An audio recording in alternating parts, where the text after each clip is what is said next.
Welcome to the Ramblin Podcast with Jake Pennicust.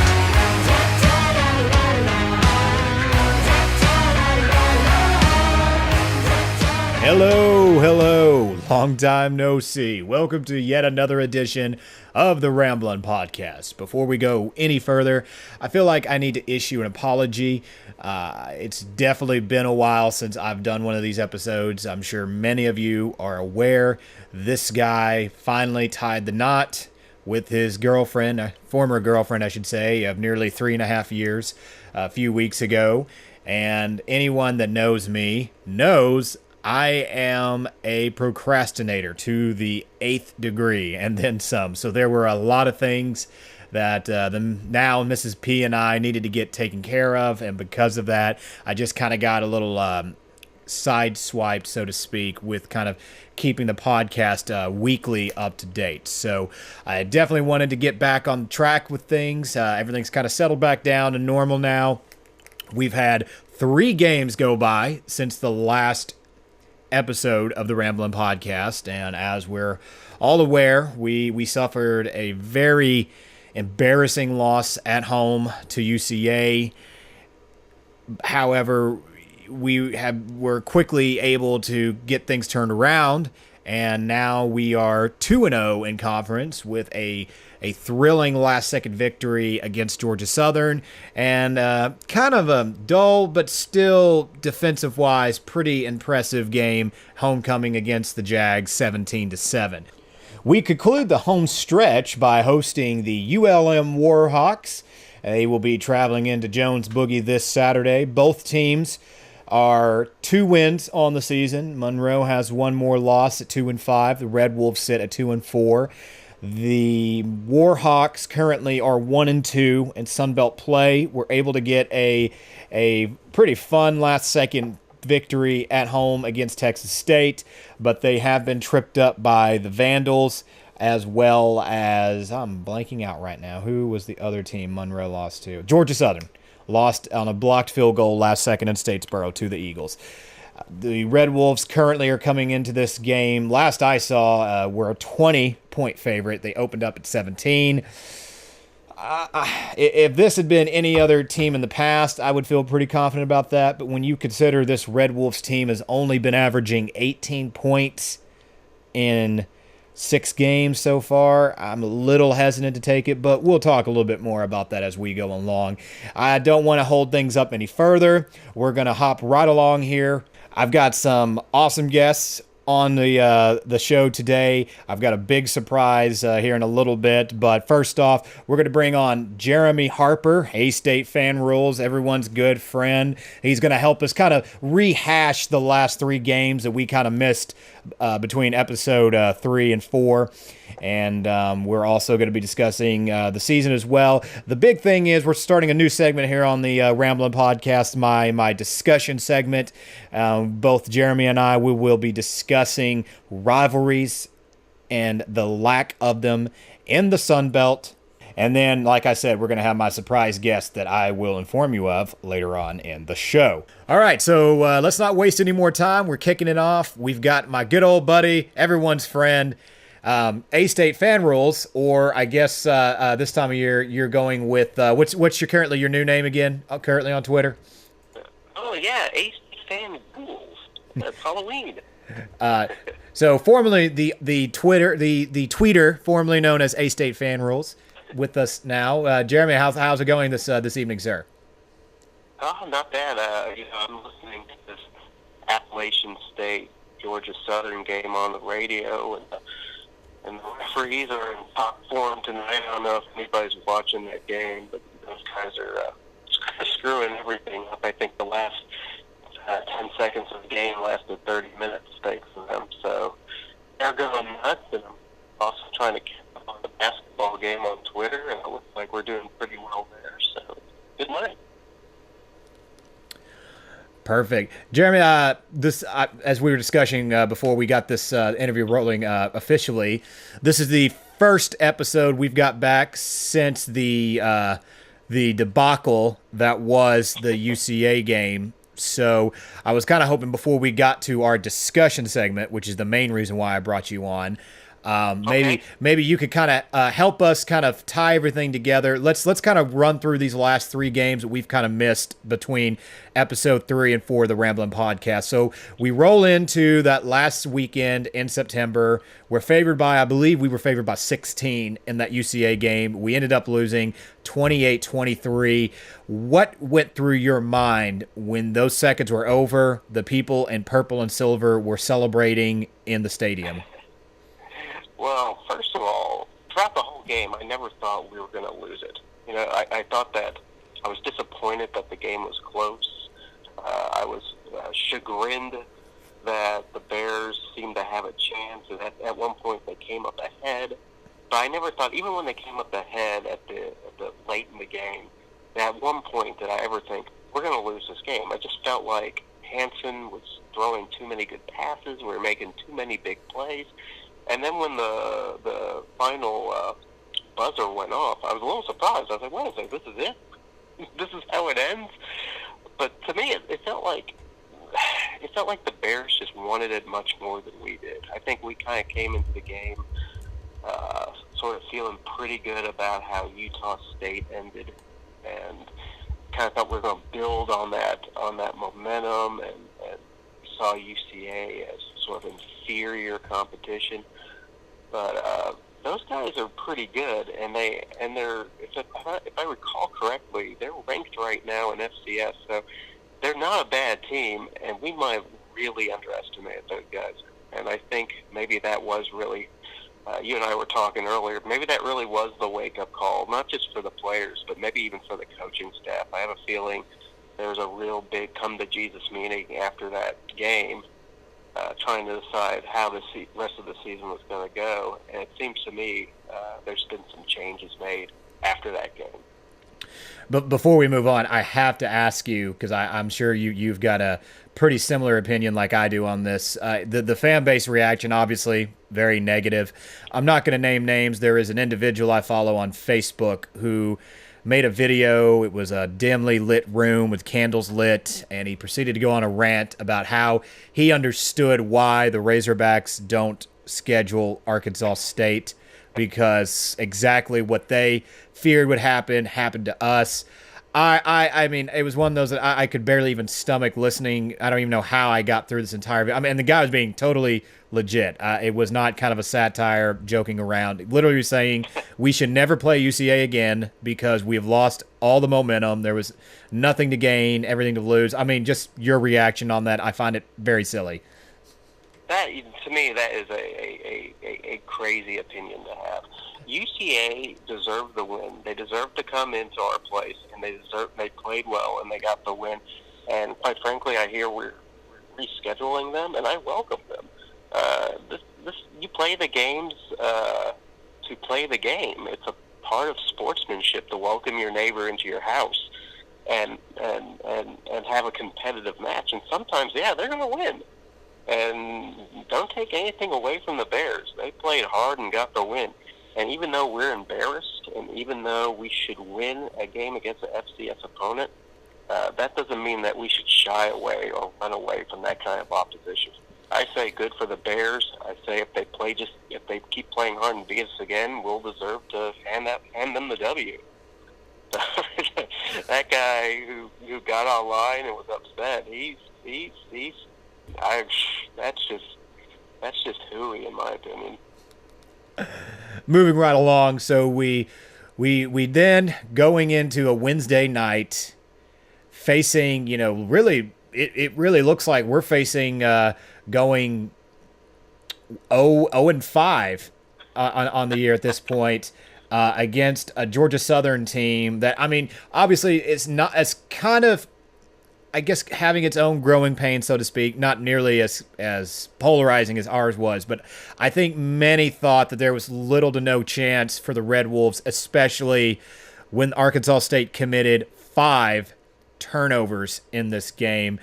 Jeremy, I mean, what was it? I mean, if you had to pick, was it just simply Georgia Southern unable to put the game away, or was it just Arkansas State not allowing Georgia Southern to pull away despite the mistakes. I'm going to pick the latter on that. That was a kind of game where Arkansas State could have surrendered at any moment, especially the defense. I think the defense just felt like crying after about that fifth turnover. But granted, I think Georgia Southern has lost a lot by losing Willie Fritz. Fritz was and he's doing, even though Tulane's record isn't very good right now, he's doing a really good job at Tulane. It's showing there.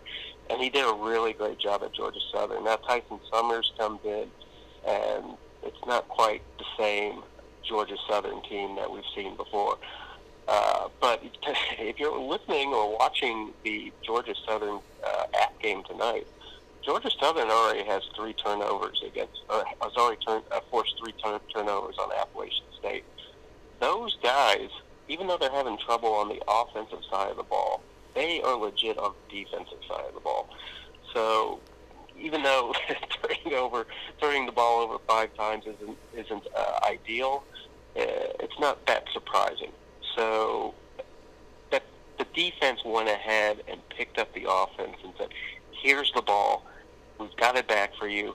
Now do something with it." And they did that about 5 or 6 times in the game. I thought that was really special. We might not have beaten a Georgia Southern team that's one of the better Georgia Southern teams, but that was a great signature win for the program. And I think that might be the game that when we look back, we say, that's the game that turned things around for us.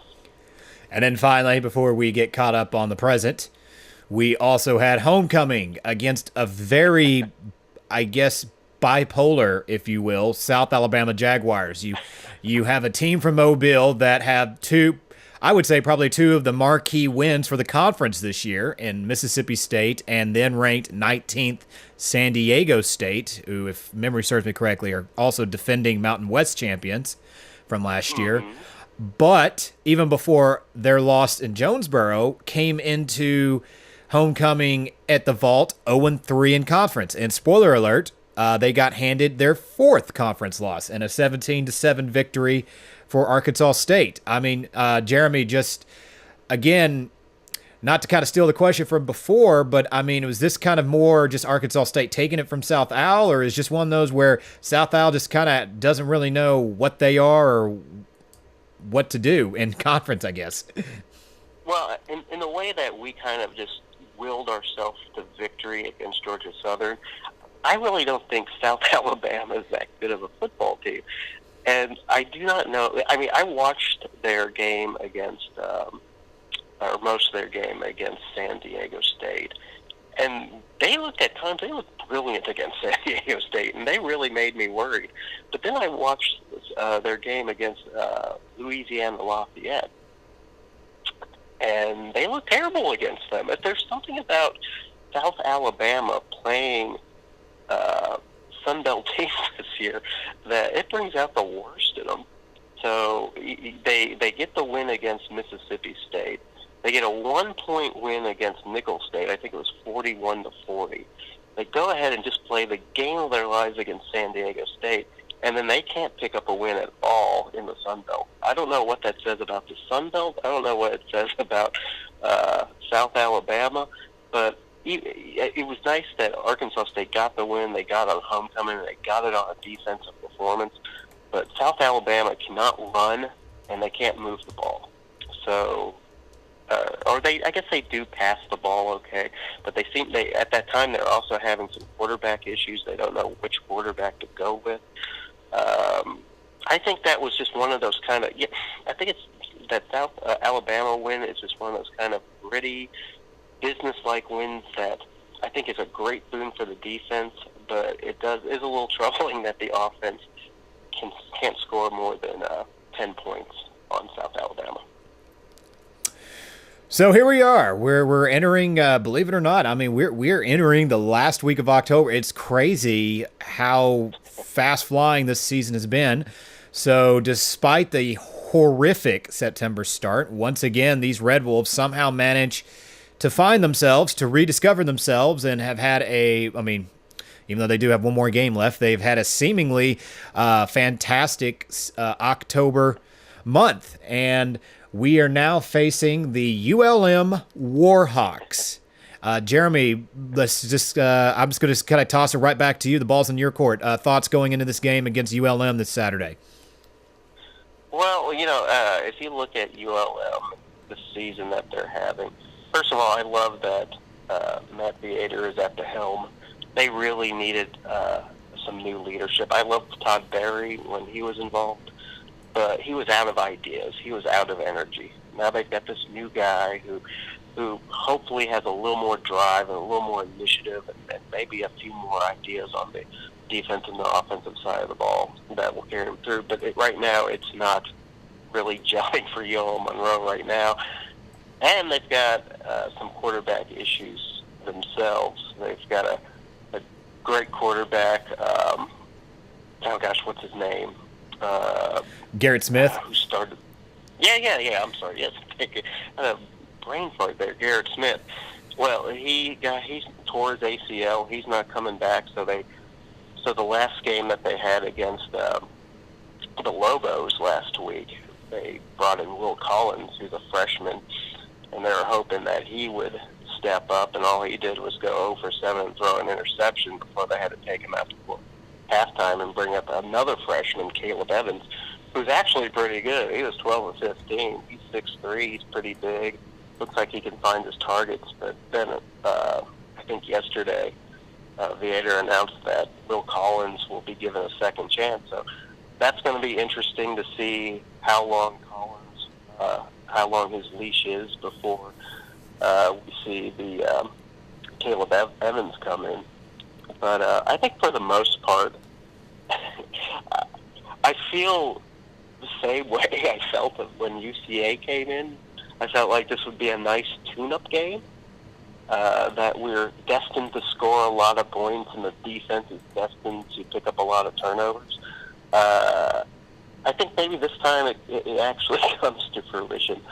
I think this is the first time the Red Wolves score 30 points this year. I think that maybe we might see a few picks from some of these against some of these freshman quarterbacks. And I'm predicting we'll see a pretty good game from Kendall Sanders. I feel like Kendall Sanders has had some games where he hasn't shown monster stats, but he's shown a lot of real toughness out in the center of the field. I like to see him make some really big plays this game. So I'm thinking if the Red Wolves can avoid the overconfidence that deep sixed them against UCA, they should have a huge game against University of Louisiana Monroe. I have to say, as much as I do like ULM, they just kind of seem like that little brother of yours that even though they're kind of annoying at times, you just can't help but like their endearing way. UCA just seems like a way much more proficient of a football team right now than this ULM team. You're talking about a Warhawk team that is giving up over 500 yards a game, including over 300 on the ground. Now that Garrett Smith's out, that's a very precarious situation to be at this point in the season, where you've got two really green freshman quarterbacks that you're trying to put all the weight on your shoulders now to be like, hey, all right, it's on you, boys. Lead us out there to a win. That's a good point. You're talking about UCA versus ULM, and I know that it's hard to say, well, compare the two. One's supposed to be a FBS team with a lot of seasoning in the FBS, and one is an FCS team that's supposed to be, in theory, a smaller, not-so-deep team. But UCA has been playing at a high level, especially for the FCS, for a long time. It's a group of guys that played together for a long time under a coach who's been there for a little bit, with guys who are used to winning. ULM right now, they're not used to winning. They're not gelling very well. Everybody's learning a new system. Everybody's sort of getting to know each other. So ULM will, you're right, it will not, it's not the same situation. I just have the same feeling. So I just hope the same feeling going in. So I hope that's not the curse. Indeed. Now that we've kind of got everything caught up, the time for our discussion segment here on the Ramblin Podcast. And I wanted to bring Jeremy on because he had a great article some time ago about rivalries, and specifically the lack of them in the Sunbelt. And it's interesting that we're talking about this on just a few days from Arkansas State and ULM from squaring off, because now I was about to say hardly anybody, but I mean, hardcore fans like you and I, Jeremy, know that this is a long-going series between ULM and Arkansas State. In fact, this is going to be the 38th meeting between these two universities, and I'm just looking at the game notes right now off the website. Come this Saturday, ULM is going to move in to tie Louisiana Tech and Southern Illinois for third most played opponent in school history for Arkansas State. Yeah, I know. I didn't even realize I knew they were slowly moving their way up the ladder, but I didn't realize that they would already be up there at the third position this year. But Jeremy, I think besides the hardcore fans, I mean, just really the casual fans and nobody else is going to realize that. And I just think that is a shame. I mean, the fact that we're about to be nearly 40 games between these two universities. And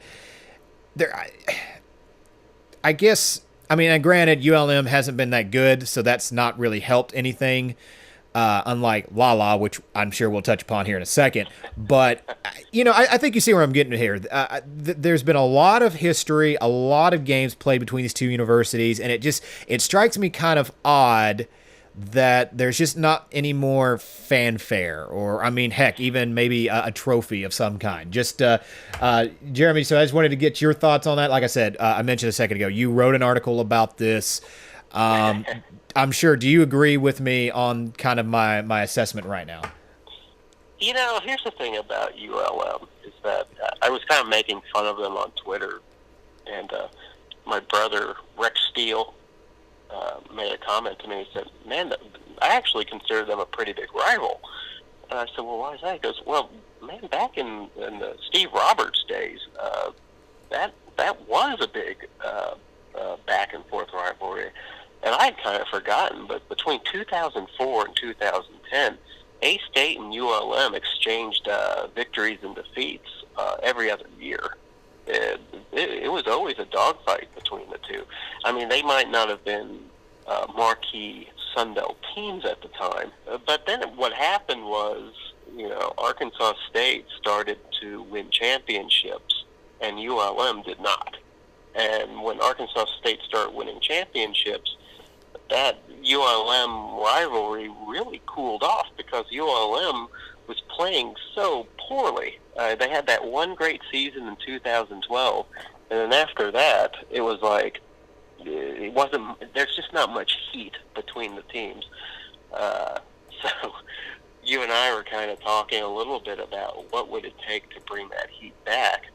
And I tell you what, if they upset us tomorrow or Saturday in Jonesboro, that would go a long way to restoring that rivalry. I hopefully that's not the case, because I hope that's not the case. But yeah, I don't want it to get to be a heated rivalry that way. But Jerry, I look at the Sunbelt. I enjoy the Sunbelt. Especially now that, with the young bloods of Georgia Southern and App, who I was tweeting this the other day to Kara and some of the other A-State peeps up in Jonesboro. I think the best thing that those two have brought to the league, besides just kind of their overall, history, being successful programs, is their rivalry game. Because before that, there wasn't really a marquee rivalry game in this conference. I mean, the SEC, it's pretty much everybody versus Alabama is the marquee rivalry game. I mean, heck, I've got it pulled up right here. The thing I like about the MAC is there just seems to be so much, I guess I don't want to say cohesion, but there just seems to be so many kind of big-time games between teams in the conference. I mean, you've got the wagon wheel between Akron and Kent that's been played for nearly 100 years. You've got the Bronze Stalk Trophy, which is a relatively new one between Ball State and Northern Illinois. The three Central Michigan schools, all three compete for I don't even the name's escaping my head at the moment. It's like the Michigan, like the I think it's called like the Michigan Mac Trophy or something like that.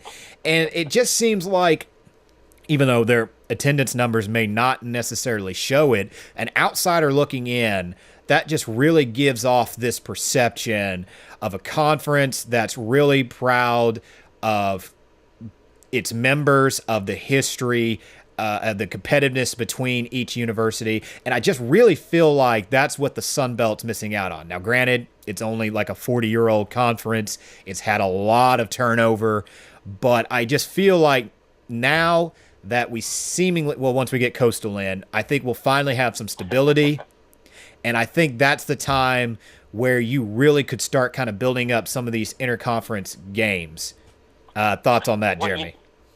Well, the one thing about the Big 12 being a big snipe hunt when it came to expansion was that, give the chance for the Sun Belt to have a few more years of solidifying and maybe forming those deep-seated hatreds that you need for rivalry. That's the thing about rivalry, is that it's not, you were talking about respect, and respect's good, but what you also need between the two schools is just reasons to hate each other.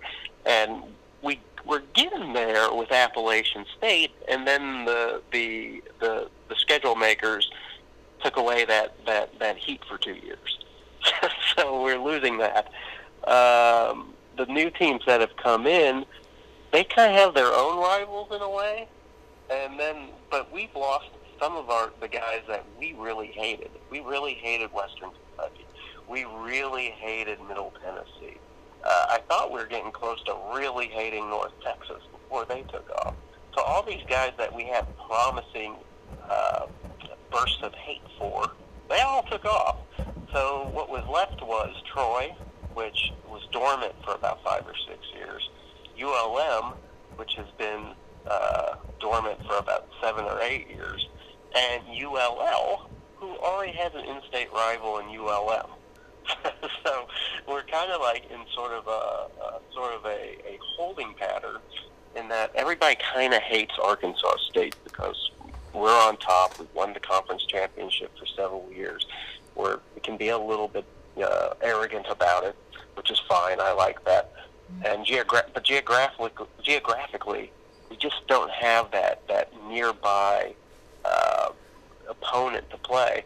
And so I wrote this article last year about rivalry. I was trying to pick out in the Sun Belt who would be the perfect opponent to be our rivals, and it came down to Texas State. I was wondering what you thought about that.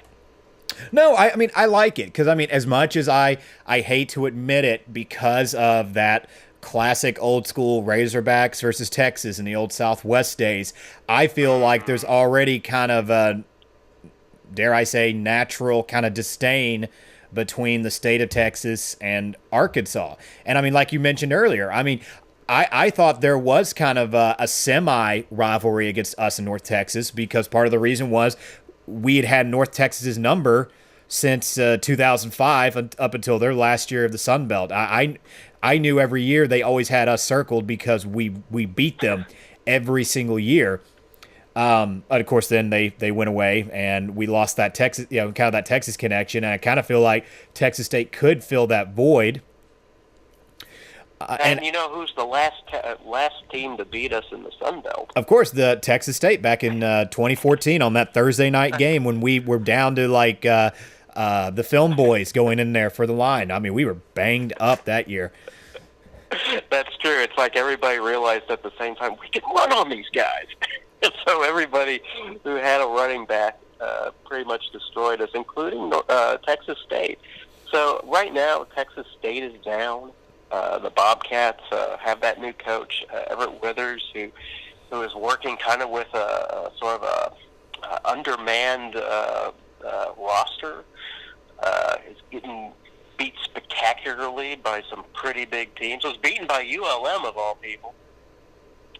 So when you look at them, you go, well, I don't know if we can create a whole lot of friction with Texas State, but if Texas Texas State were to start picking up in the next few years, they might become our rival.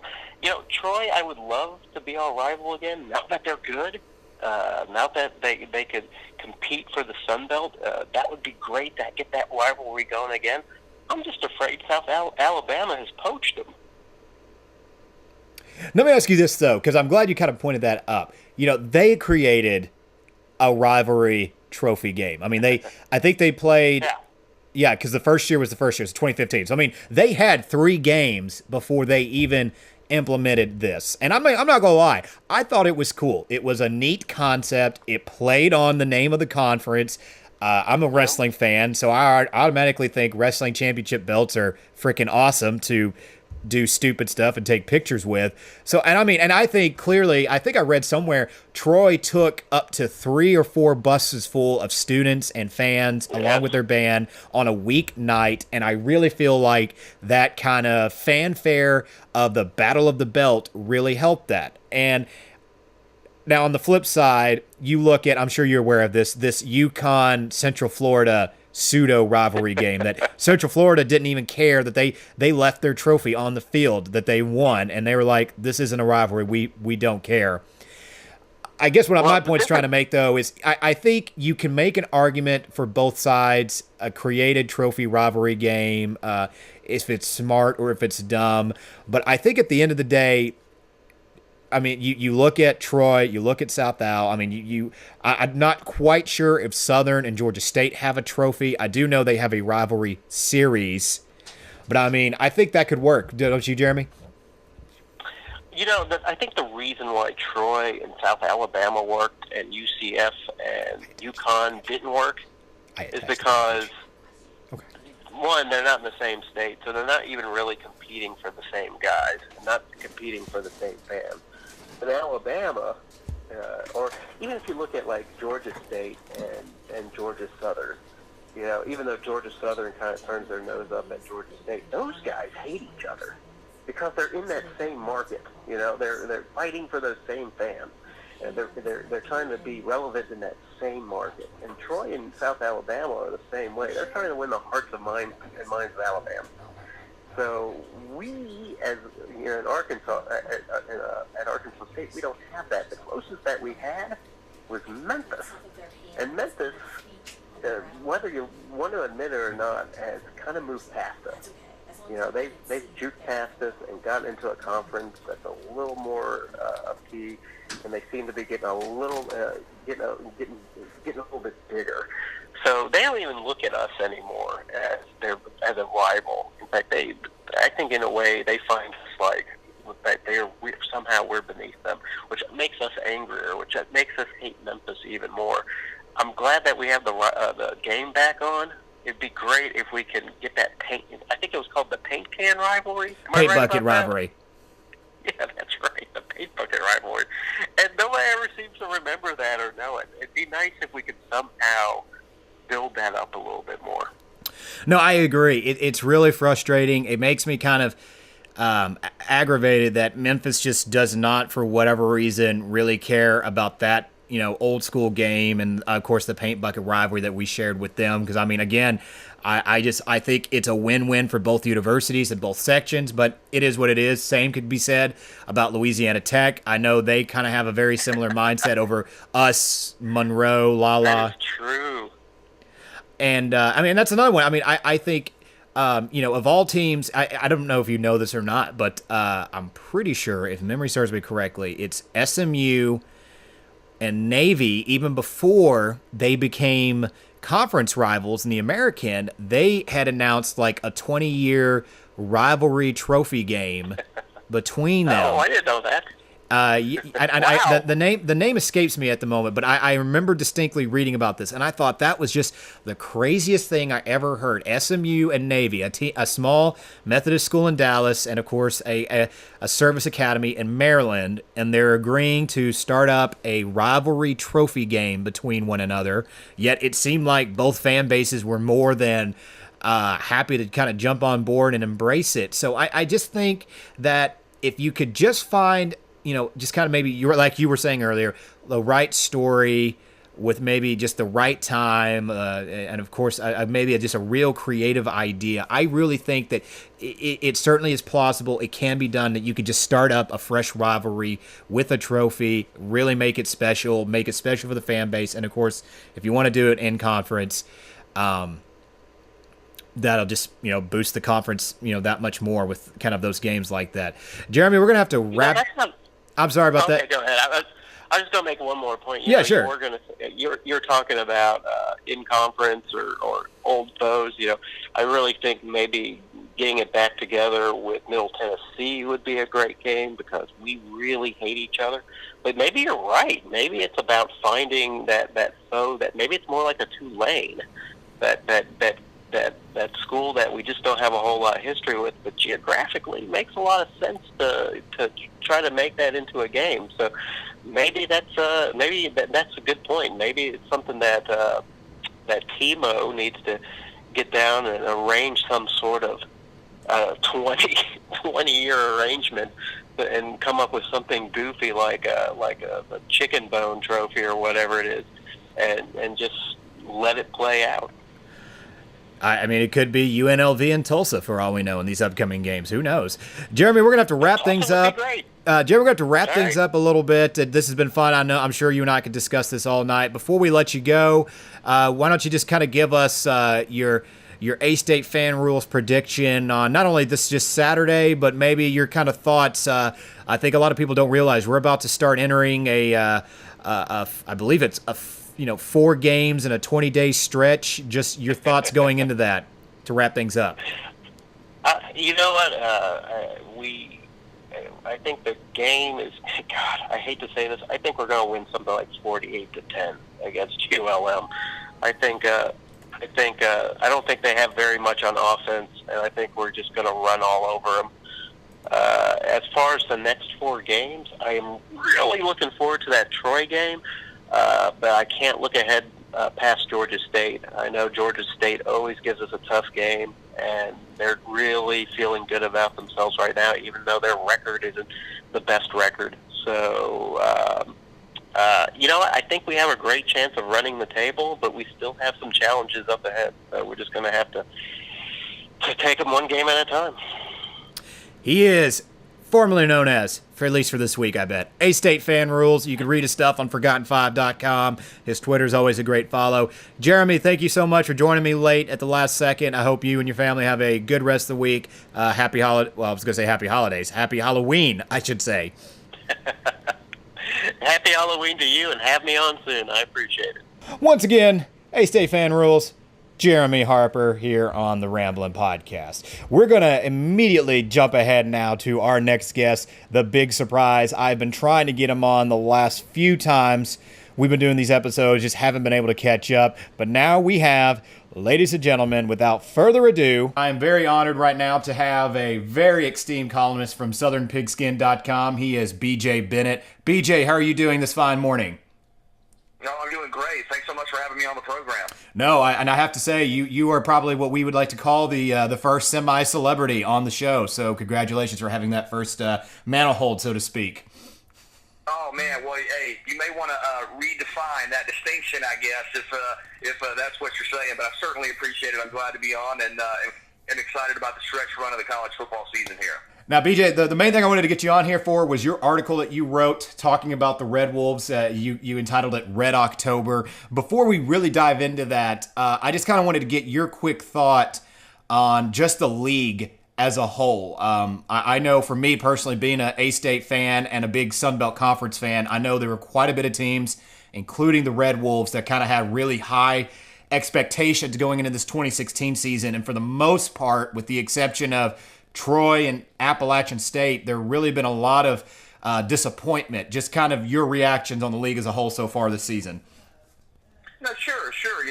I think that's fair, and the Sun Belt Conference has obviously gone through an evolution, has gone through a change over the last couple of years, and I think what you're seeing is the conference trying to stabilize itself, and some sort of a hierarchy is slowly being established here, but you've had names out, names in. Obviously, that's going to continue moving forward. But I think you're right. You look at the league, and Appalachian State and Troy right now at the top. I mean, Troy kind of at a unique part of their schedule with and they're 4-0, of course, in league play, and their only loss is by 1 score to Clemson. So if you're looking around at a group of 5 conference, you're saying, hey, Troy with that resume is our kind of bell cow right now. I think that's good. The Trojans have had a great run with Neil Brown there. They're dynamic offensively, defensively. They'll get after you. So I think Troy's been a great story. Appalachian State's 5-2 and undefeated in conference play, and of course their lone losses are to Miami and Tennessee. And that Tennessee game could have gone a number of different ways. Of course, the fumble in overtime and the missed kicks. So Troy and Appalachian State have been really good. Arkansas State, much like the year before, got off to a little bit of a slow start. I know folks were frustrated with a couple of the losses, but now that Sunbelt Conference play is settled in, Arkansas State continues to define itself as one of the flag bearers of the league, and the Red Wolves, I think, have finally hit their stride. Georgia Southern, I'm relatively close to Georgia Southern, and a team in transition, of course, with Tyson Summers coming in. They've had some injuries at the quarterback spot, and they have a huge game tonight, Thursday night, with Appalachian State and Statesboro that they're hoping will kind of serve as a springboard into the rest of their schedule. But I know folks in Statesboro feel like this is the toughest schedule by far the program's ever had, all the way through with Ole Miss next week, and certainly with Georgia Tech, and they'll play in Arkansas State, I think, for the first time since the championship game in the 80s. So this is a program that's dealing with some new things. And outside of that, I think you're right. There have been some disappointments. Is there a more mercurial program in the country than South Alabama? South Alabama beats Mississippi State. South Alabama beats San Diego State for the second consecutive year, a really good program. But they're winless in conference play, and I think that's kind of lended itself to people pointing to the Sun Belt and asking, where's the consistency?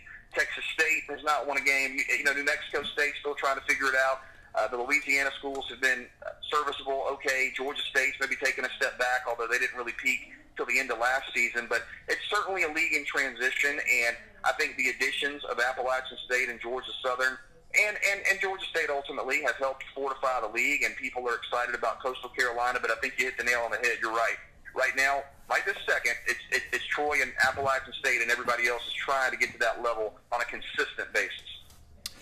We segue now into your article, Red October. As you touched upon briefly, the Red Wolves, of course, have been kind of having a stumbling start, to say the least. But we now are almost over with the month of October. And once again, much like you touched upon in your article, the Red Wolves have seemed to kind of got things turned around. I know you're an outsider looking in, so I have to ask you, when you first were writing this article and researching, were you just flabbergasted at the success the Red Wolves had, considering those coaching changes throughout all of that?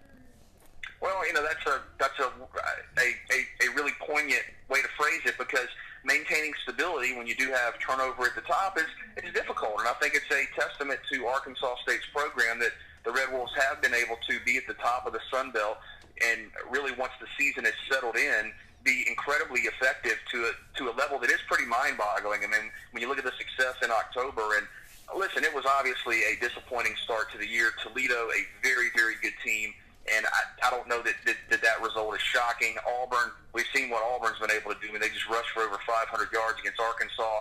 The Utah State game, maybe you're disappointed that you lose that one by 2 scores, but then Central Arkansas, that was the one that I'm sure have people kind of scratching their head going, how do we get right? How do we get back on track? And, Arkansas State had their backs against the wall with Georgia Southern in town, and down late. They had to rally, got the score at the end, and sometimes moments like that can really jumpstart a team. And I think Arkansas State benefited from that rally and beating a good Georgia Southern team, and then really handling South Alabama, and of course getting ready for Louisiana Monroe this weekend. But you found some momentum, you found some traction, and in college football, when you're dealing with 18 to 22-year-olds, and when you've had turnover at the top, I think things like confidence, things like having validation, things like believing, and kind of having something concrete. Here's a victory for us to hold on to. It's like baseball, basketball, other sports. If you're believing and you're confident, you become much more effective at what you do. And right now, I think Arkansas State's feeling it a little bit, and that's good to see, because you're talking about one of the perennial powers in the Sun Belt, a program that has earned respect around the country. And people often talk with the Power 5 conferences, hey, the ACC is well regarded if Florida State's doing well, and Clemson's doing well, and Virginia Tech's doing well. The Big Ten is highly regarded, and it's a kind of peak appreciation when Michigan and Ohio State and Wisconsin are doing well. Well, to a lesser extent, obviously, but I think it's kind of the same same prism in the Sunbelt. When you have your programs that are more recognizable, that have accomplished a little more, and they're leading the way, I think people who are maybe just casual fans of the league look and nod their head and go, okay, we're seeing stability, we're seeing consistency. And what Arkansas State's been able to do in the month of October is just a testament to the fact that they've been able to, I think, elevate themselves above their peers. And since 2011, 16-2 in the month of October, which is amazing. And not all of those games have been Sunbelt games. You've had a couple of non-league games thrown in there. But I think it just speaks to the fact that you've been able to elevate yourself some, and once you've kind of settled in with the new coaching staffs, as you've had turnover, the program, understandably so, has been able to implement things that get everybody on the same page and be very effective. I have to ask you, I mean, what kind of prompted you to want to write this article regarding the Red Wolves in October? Was it something someone had mentioned to you offhand, and maybe something you stumbled upon while doing research? Yeah, probably more the latter. Just just following the league. I'm a big fan of college football, and on Southern Pigskin we cover the ACC, the SEC, the Sunbelt, and the SoCon. So I like viewing college football from kind of an analytical standpoint and looking at the stats and kind of applying them and looking for trends, when I can. And certainly my struggles with math sometimes inhibit that. But I was able to kind of notice that, look, Arkansas State's really been able to get up off the mat over the last couple of years and find success back, and you find research, and it kind of adds all together, and you have this sum that's pretty impressive. I don't know that there are too many teams. I mean, of course, it would take much more research to compare and contrast this on paper, but I don't know that there are too many teams over the last 5-6 years that have been that successful consistently in the month of October. So I think Arkansas State should be proud of that, and it helps, again, stabilize things so that you don't just have a successful team, but a successful program when you build a culture of understanding that we're going to be successful in conference play. We're going to be successful when the season settles in. And I know Arkansas State tries to schedule very impressive non-conference competition. Look, Toledo, Utah State, very good programs. Auburn, one of the top programs in the country right now. And the Central Arkansas loss is the one that stands out, of course, when you look at the start to this season. But correct me if I'm wrong, off the top of my head, you're 1-7 over the opening month of the last 2 years. But since that, you've been incredibly effective and have won games at a remarkable rate. No, you're absolutely right, and I'm glad you kind of said that, because that kind of segues into my next question. In fact, while the Red Wolves have been successful in conference, in fact, you touch upon in your article right here, where the Red Wolves will be looking to get their 12th win in conference against ULM this Saturday. However, they haven't gotten an out-of-conference win, and since, ironically, Utah State back in 2014. For Red Wolves fans, it's kind of a sore, touchy point. On one hand, people are very satisfied with the dominant performance in conference, yet totally miffed by the lack of play out of conference. I'm very curious to get your opinion on this subject, BJ. In your opinion, for a team like Arkansas State in the G5, is it better for a team like that to just dominate their conference, struggle out of conference play? Or, I mean, do you need to, step out of that comfort zone, so to speak, and start kind of showing some fight out of conference play? Well, I think that's a great question. That's kind of a $64,000 question, and I don't think that's unique only to the group of 5 schools. I think around the country right now, programs are kind of evaluating the landscape, and of course, the perspective of a group of 5 is certainly different than a Power 5 school right now, but everybody's looking at it through their own paradigm, saying, okay, how do I utilize this non-conference slate? Am I trying to play high-profile national games? Am I trying to play games that I feel like on paper I can win? Am I trying to find some sort of middle ground? And I think for programs in the Sunbelt Conference, it's a mix of, you certainly want to challenge yourself, you certainly want to test yourself, you want to have the national showcase and opportunity when you can, playing on national TV, maybe playing a program from another part of the country that gets you exposure where you haven't been seen a ton. And I think it's a fine line to walk. And look, I certainly understand the frustration of any fan base when you haven't had the wins outside of conference, and you've had them in conference. You're kind of scratching your head going, where's the disconnect? And that's interesting. That is fascinating. I do think that some of the competition you've played has been very respectable. I don't know consistently that you've been going out and just been getting overwhelmed by teams who are vastly inferior to you every week in the non-conference. So you certainly want improvement. And every program, I mean, listen to Nick Saban, even Alabama, after they win yet another game by get another 4 or 5 touchdowns and say we have to improve here. And I think if you're Arkansas State, that's kind of the standard you set for yourself. And a lot of the programs in the Sunbelt Conference say, okay, I am very successful in my league. I am one of the, if you're an Arkansas State or an App or a Georgia Southern or maybe a Troy, I am one of the powers in the league. That is stabilized. That is something that we are rooted in. That is where our base lies. But we want to continue to improve. We want to win some non-conference games. We want to increase that win total. And I think that's where Arkansas State wants to grow and improve and expand based on the last couple of years.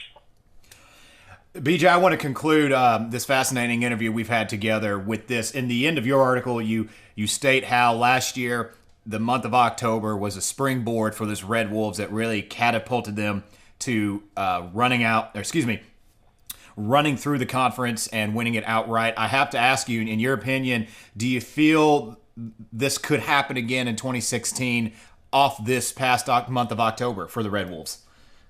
Well, I think the schedule's manageable. I certainly think there's a chance. I mean, Louisiana Monroe. Look. Every week in college football, you got to bring it. You got to strap it up. You got to be ready to go because the parity, as we've seen top to bottom in college football, is remarkable. So you don't want to start chalking things up. And I know nobody internally is, but just from the standpoint of evaluating the league, I think Louisiana Monroe, very winnable. Georgia State, though it's on the road, very winnable. And I know folks want to play well there. That's an ESPNU game. New Mexico State, very winnable. Louisiana Lafayette, Texas State, very winnable. It probably comes down to Thursday, November the 17th at Troy. And Troy's been really good this year. That's another ESPNU game. And that's the one you circle. I think if you're a fan, if you're a fan of Sunbelt Conference football, if you're a fan of college football, that's one you circle. Just given the stature of where Arkansas State's been and where Troy is at this point. And again, that's an ESPNU game, and that's a game that has major implications. What Arkansas State is going to have to do is they're going to have to do it on the road, of course, and they've been very fortunate to have been at home largely recently. And you got Georgia State in Atlanta, you got Troy, of course, you have Lafayette, trips to San Marcos as well, so you're going to have to do it on the road. But I certainly think the potential's there, and it's going to be an exciting rally to the finish. There's no doubt about it. I'm sorry, I just thought of one quick question before we wrap this up here. Assuming the Red Wolves could do it, like just run through the table and once again win this league outright, do you feel that's bad for the conference? I've read some offhanded remarks. I've heard something before about how that would be bad for a conference if your team, you had a team that started out 0-4, including a loss to an FCS team, run through your conference and win it again. I'm just kind of curious. Do you find that plausible or factual in any way? Based on your perspective, perhaps you can make that argument, but I think if you're going to start nitpicking conference champions and kind of applying the transitive property, that's going to be a really slippery slope. I'm not a big fan of the transitive property in sports where, okay, Arkansas State lost to Central Arkansas. Central Arkansas is at this level. They lost to this team. So the whole league, college football is about matchups. College football is about days of the week. College football is about what's going on, between the lines, but also between the years there's so much at play that goes into determining who wins, how somebody wins, and to me, you hit the reset button after every week. So I would argue against that. I think if somebody comes to me and says, look at conference champion X, whether it's the Sunbelt or any other league, and you say, this team lost here, I don't think that's applicable across the board. I don't necessarily think that the team that plays in early September is the team that plays in late November, and that probably applies across the board. So I do think big picture, of course, it's healthy for a league to have a little more balance and parity. Why do people love the SEC and revere the SEC? Yeah, Alabama's there, but then there's LSU, there's Florida, there's Georgia, there's Tennessee, there's Texas A&M, there's Auburn, et cetera. And I think the ACC kind of went through that some as well, where when Florida State initially kind of had some of their struggles, people looked around and thought, okay, the whole league's down. But then that vacuum, you saw Wake Forest step up. You saw Georgia Tech step up. You saw, of course, Virginia Tech stability. And I think now Duke made a conference championship game. Those programs, when they do have success, you no longer look at it as they're having success only because Florida State or Miami or whoever struggled. It's because, look, the league has depth. The league has parity. So I think what Georgia State was able to do last year was really, really good. I think if you can have, a South Alabama continue to make a rise, that's really, really good. But still, you look at your star standout programs, and I think the fact that they're having success, I wouldn't say that's a bad thing for the league. Ladies and gentlemen, BJ Bennett from SouthernPigskin.com. BJ, we appreciate it. In the last seconds here, anything you want to plug, any upcoming articles or anything on the website you think people might like to know? Well, I just want people to continue to check it out. Again, we cover the ACC, the SEC, the SoCon, and the Sunbelt, and we're retooling some of our infrastructure in terms of the way the site is laid out. So be patient with us, but we're proud to cover the Sunbelt. We really enjoy covering the league and all of the respective teams, and are just happy to be a part of college football, and are fired up for the stretch run here. All right. Once again, BJ Bennett, check him out. I love the website. I check it out every week, read his articles on SouthernPigskin.com. BJ, we certainly appreciate it, man. Thank you so much. Hey, man, thank you so much for the time. I appreciate it. Keep up the great work. Hopefully we'll have him on the show much more often. Fantastic. Awesome interview. So let's conclude the show. Let's talk a little bit about this game we've got coming up. Let's run through the numbers real quick. The Louisiana Monroe Warhawks, 2-5 overall in the season, 1-2 in conference play. They have lost four of the last 5 games. Their last win coming against Texas State back on October 15th by a victory of 40-34. The Warhawks had been led by Garrett Smith. He was 103 for 179 for 1,237 yards, 9 touchdowns, and 7 picks. I speak in the past tense for those that are unaware. He actually suffered a season-ending leg injury during that Texas State game, and he will be unavailable for the remainder of the season. Matt Viator in his press conference last week said that freshman Will Collins will be getting the start this week, but he would not be surprised if fellow freshman quarterback Caleb Evans would also see some playing time as well. Both of them have played a little bit this season. Will Collins has been 10 of 25 for 146 yards, 2 touchdowns, 2 picks, and Caleb Evans has been 12 of 15 for 120 yards, 1 touchdown, and 1 pick. The Warhawks have been pretty abysmal on defense this season. They have given up an average of 501 yards a game, over 300 of those coming on the ground. They have given up pretty big chunks in the air as well at about 198 yards a game. Of course, the Red Wolves haven't been that much better. They've been giving up about 433 yards a game, kind of the opposite, a lot of those coming through the air. So if you would think that if Monroe's going to have any kind of shot in this one, it's going to be those 2 freshman quarterbacks kind of finding a groove in the air. But again, you don't really know if they're going to really be able to get anything going with a defense that has really seemed to have come on, especially in that last game against the Jags. So the ESPN Football Power Index indicator has Arkansas State as 86.6% favorites to win this game. The line is still at 20. What's my initial take?